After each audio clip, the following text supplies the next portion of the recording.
নমস্কার বন্ধুরা, অভিনব চৈতিস ব্লগে তোমাদের সবাইকে আবার একবার স্বাগত জানিয়ে আজকের ব্লগ শুরু করছি। তোমরা সকলে কেমন আছো, কে কোথা থেকে আমার ব্লগগুলো দেখছো আর দেখে কেমন লাগছে সেটা অবশ্যই কমেন্ট করে জানিও। ভালো লাগলে লাইক করো, বন্ধু বান্ধবের সঙ্গে শেয়ার করো। যারা ইউটিউব থেকে দেখছো তারা চ্যানেলটাকে সাবস্ক্রাইব করে দিও, পাশে থাকা বেল বাটনটাকে অল করে দিও। আর যারা ফেসবুক থেকে দেখছো তারা পেজটা ফলো করো। আজকে রবিবার, সকালবেলা ঘড়িতে প্রায় 8:10-15 মতো বাজে। স্নান করে পুজোটা আগে সেরে নিলাম। দাদা যেহেতু নাইট ডিউটি করে এসছে, আজকে একটু লেটে উঠবে। ও আর ছেলে দুজনেই শুয়ে আছে, তো আমি মনে করলাম স্নান পুজোটা সেরে কয়েকটা জামা কাপড় মেশিনে দিয়ে দিই কাচবার জন্য। তারপর কিছু জলখাবার বানিয়ে রাখি, ওরা উঠলে তাহলে খেতে পারবে। তো তারপর যা বাজার দোকান রান্না বান্না হবে। তো চলো আগে মেশিনে জামা কাপড়গুলো কাচতে দিই। তারপর চিন্তা করছি কিছু ছিল আর কি, সবজিপাতি আনাজ ফ্রিজে রাখা, আর বেশি না 2-4টে প্যাকেট চাউমিনও আছে। মনে করছি আজকে একটু জলখাবারে অল্প করে চাউমিন বানাবো। তার আগে জামা কাপড়গুলো মেশিনে দিয়ে সাবানগুলো দিয়ে দিয়েছি। চলো এবার মেশিনটাকে ঝটপট করে অন করে দিয়েই সবজিপাতিগুলো কাটতে বসি।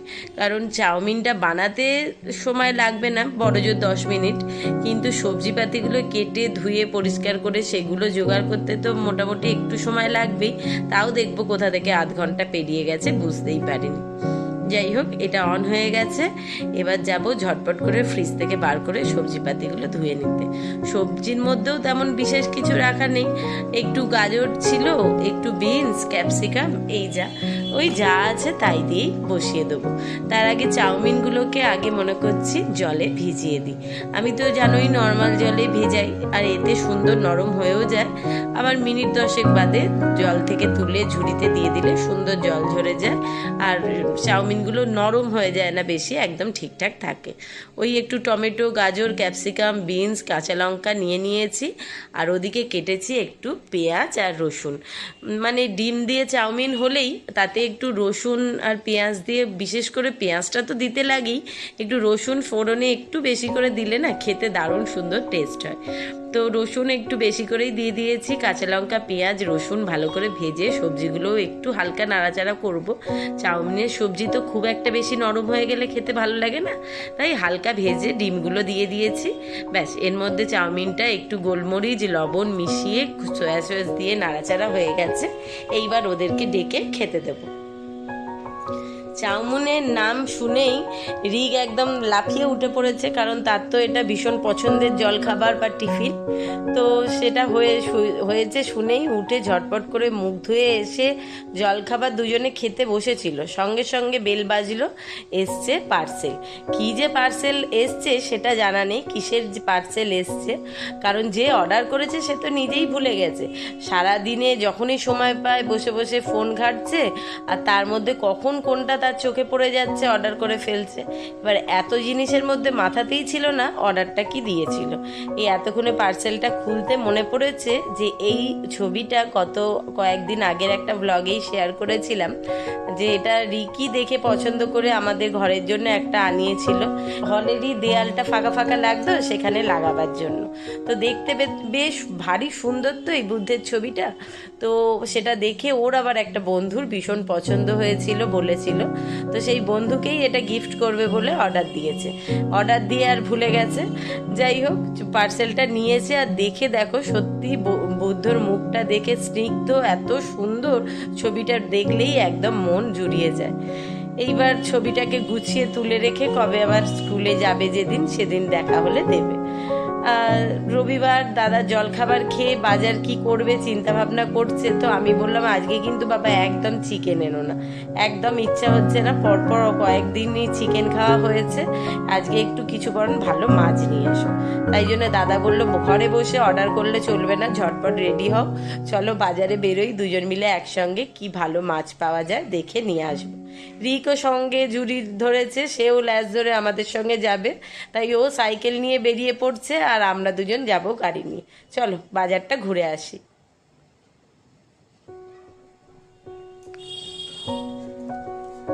সে তো তার ধান্দায় বেরিয়েছে, রাস্তায় বেরিয়েই বলে কি খানিকটা দূর এসে, বাবা আমি একবারে ড্রেস পরেই এসছি, একটুখানি আজকে গঙ্গায় যাবে, আমি অনেক দিন গঙ্গায় স্নান করিনি, আমি করব, তোমরা একটু দাঁড়াবে।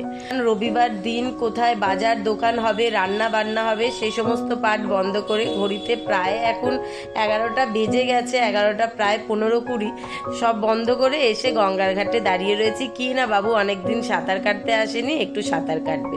আসলে মেন কারণ সেটা না, মেন কারণ হচ্ছে বাদাঘাটে গঙ্গার ঘাটে ঢোকবার আগে একটা খুব বিখ্যাত ভালো লস্যির দোকান আছে, সেখান থেকে লস্যি খাওয়াটাই ছিল তার মেন উদ্দেশ্য, কিন্তু সেটা বাড়ি থেকে বলে আসেনি, তাহলেই আমরা নিয়ে চলে যেতাম।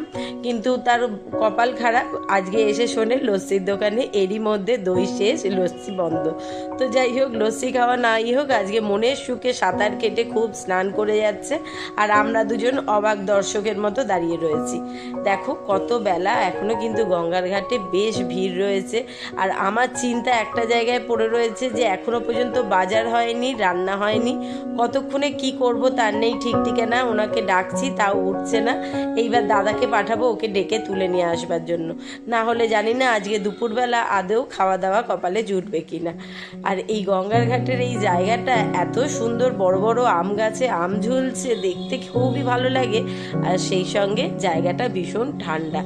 কিন্তু বিরক্তও লাগছে, অনেকক্ষণ ধরে দাঁড়িয়ে রয়েছি, কতক্ষণে বাড়িতে পৌঁছে জোগাড় করে রান্না করব, কি রান্না করব এখনো সেটাও জানি না, আদৌ এত বেলায় কিছু মাছ পাবো কিনা সেটাও জানি না। যদিও মাছ হয়তো অনেক রকম কিছুই পেয়ে যাব হরগঞ্জ বাজারে এসে, কিন্তু তাহলেও তার তো একটা জোগাড়ের ব্যাপার আছে। ওই যে এইবার দাদা গেছে তাকে বকে ধমকে তুলে আনবার জন্য, চলো সে উঠলেই বাড়িতে যাব, তার আগে একটু বাজারটা ঘুরে নেই।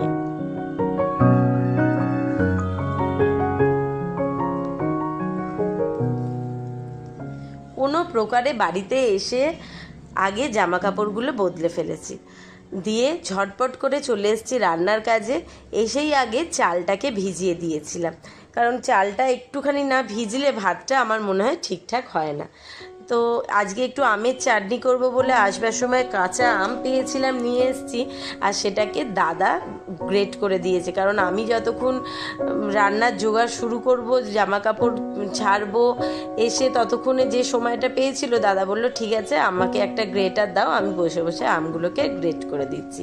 তো সেই গ্রেট করে দিতে একদম জল ছাড়া শুধু আমের যে থকথকে জেলির মতো চাটনিটা হয়, সেটা আবার খেতে এরা ভীষণ ভালোবাসে। তাই দুরকম লবণ, মানে প্লেন লবণ রোজকার রান্নার, আর বিট লবণ, হলুদ, লঙ্কা গুঁড়ো দিয়ে একটু নাড়াচাড়া করে নিয়েছি। তার আগে ফোড়নে 5 ফোড়ন আর শুকনো লঙ্কা দিয়েছিলাম, দিয়ে এটা থেকে একটু জল বেরোলেই মিষ্টি দিয়ে নাবিয়ে নেবো। দিয়ে চালটা তো বললামই ভিজিয়ে রেখেছি। অত বেলায় বাজারে গিয়ে মাছ যদিও দেখছিলাম, ইলিশ মাছ, ভেটকি মাছ, কিন্তু সেরকম ইচ্ছা হচ্ছিল না কোনোটাই নিতে, কারণ হচ্ছে এর আগেই পরপর খাওয়া হয়েছে ইলিশ, ভেটকি। তো দাদা বলল অন্য কিছু মাছ নিয়ে বেকার লাভ নেই, তার থেকে বরং চলো মটন নিয়ে চলে যাই, আজকে একটু খাসির মাংসর পাতলা ঝোল আর ভাত হবে। তো এখানে চাটনিটা প্রায় হয়ে এসছে, চাটনিতে দেবো বলে একটু কাজু, কিশমিশ আর একটু চেরি ভিজিয়ে রেখেছিলাম জলে, ওটাকে ধুয়ে দিয়ে দিয়েছি। এবার এটাকে নাবিয়ে নিয়েই ঝটপট আগে মাংসটা বসিয়ে দিয়েছি, কারণ আমি যতক্ষণ মাংসর রসুন পেঁয়াজটা করছিলাম দাদা আমটা গ্রেট করে দিয়েছিল, আর ওই জন্যে আগে নিরামিষের গ্যাসের চাটনিটা করে নিলাম, যে ওটা তো জানি অনেকটা বেশি হবে, একটু তুলে রাখতে পারবো। দিয়ে এদিকে বসিয়ে দিয়েছি মাংসর পেঁয়াজ, রসুন, কাঁচা লঙ্কা বাটাটা, ওটা পেঁয়াজ মানে তেলে ভাজা ভাজা হতে হতে মাংসটাও ধুয়ে পরিষ্কার করে রেখেছি। কিন্তু আজকে যেটা হয়েছে, অনেকটা বেলাতেই বাজারে গেছি, আর আমি আর রিক যদিও আম নিতে গেছিলাম, আর দাদাও খেয়াল করেনি, মাংসর সঙ্গে অনেকটা চর্বি দিয়ে দিয়েছে। কিন্তু এত তো চর্বি দিয়ে যতই রেয়াজি খাসি হোক না কেন, এমনি মাংসর মধ্যে চর্বি থাকে, কিন্তু আলাদা করে আর বেশি চর্বি দিয়ে ঝোলটা যদিও খাওয়া উচিত না স্বাস্থ্যের জন্য, আর আমার অত্যাধিক চর্বি ভালো লাগে না। এই দেখো এই এতটা চর্বি, এটা যে এবার কী করবো বুঝতে পারছি না। যাই হোক, ওটা তুলে রেখে দেবো, মাংসতে তো কোনো রকমেই মানে কোনো মতেই দেবো না, শুধু মাংসটাই রান্না হবে। এর থেকে সামান্য একটু চর্বি যদিও তেলের সঙ্গে মানে পেঁয়াজের সঙ্গে দিয়ে ভেজেছি, কারণ খাসির মাংস থেকে তো এমনিই প্রচুর তেল বেরোয়, আবার পেঁয়াজ পেঁয়াজ ভাজতেও অনেকটা তেল লাগবে।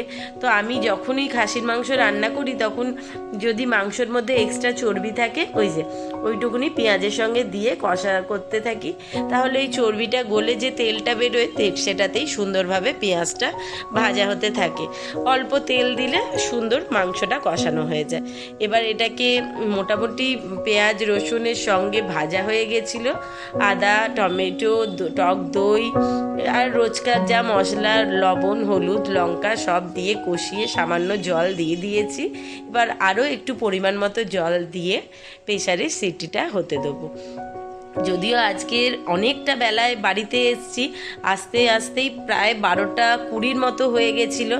এসে ঝটপট করে মাংসটা তো হবেই জানতাম, কিন্তু কি রান্না করব তার সঙ্গে আর সেই ভেবে ইচ্ছা করেই আর কোনো রকম করলা উচ্ছে বা শাক পাতা নিয়ে আসেনি। জানি সেই সমস্ত বেছে ধুয়ে পরিষ্কার করে রান্না বসাতে আরও খানিকটা দেরি হবে, তাই আগে চাটনি করে নিয়ে একদিকে ওইদিকে প্রেসারে মাংসটা সিটি হচ্ছে আর অন্যদিকে বসিয়ে দিয়েছি ভাত। আর এদিকে আমি একটু মিক্সিতে খানিকটা পোস্ত বেটে নেবো। তাহলে ভেবেছি কি আজকে একটু পোস্ত দিয়ে পেঁয়াজ দিয়ে গরম গরম বড়া করব।